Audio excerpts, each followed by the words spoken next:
ឥឡូវនេះកូនធំហើយល្មមអាចយល់ដឹងពីរឿងរ៉ាវរបស់ជីវិតបាន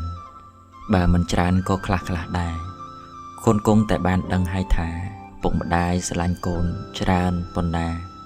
កូនប្រៀបបីដូចជាកែវភ្នែកឬក៏ថ្លើមប្រមាត់របស់ម៉ែឪដូច្នោះឯង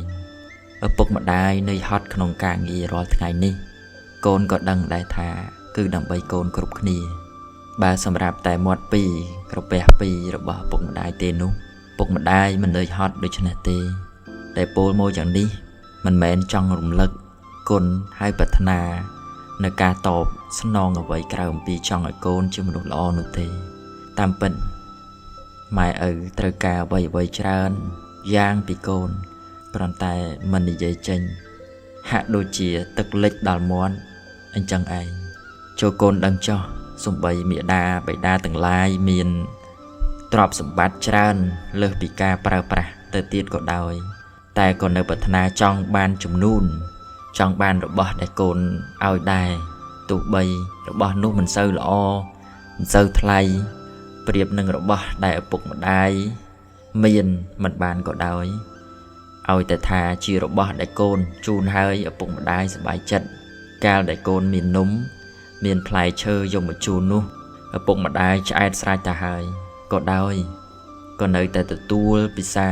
ដោយពេញចិត្តពិតសម្លៀកបំពាក់ដែលកូននាំមកជូនទោះជាមិនស្អាតក៏ដោយក៏ឪពុកម្ដាយស្លៀកពាក់ដែរដើម្បីបង្ហាញកូនយកចិត្តកូនទោះជាកូនមិនមានអ្វីមកជូនសោះក៏ដោយក៏គ្រាន់តែកូនបង្ហាញមុខហើយមានដៃទាំងពីរសំពះថ្វាយបង្គំប៉ុណ្ណឹងពុកម្ដាយក៏ពេញចិត្តណាស់ទៅហើយនេះជាបំណងប្រាថ្នាដែលមាននៅក្នុងចិត្តរបស់ពុកម្ដាយគ្រប់គ្នាពលគឺចង់ឲ្យកូនជាមនុស្សល្អគិតល្អធ្វើល្អនិយាយល្អដឹងគុណដឹងទោសទៅតាមសេចក្តីពិតប៉ុន្តែឲ្យម៉ែឪហាមាត់ប្រាប់កូនថាថ្វាយបង្គំមកទិញផ្លែឈើល្អឲ្យមកយ៉ាងម៉េចរួចទៅ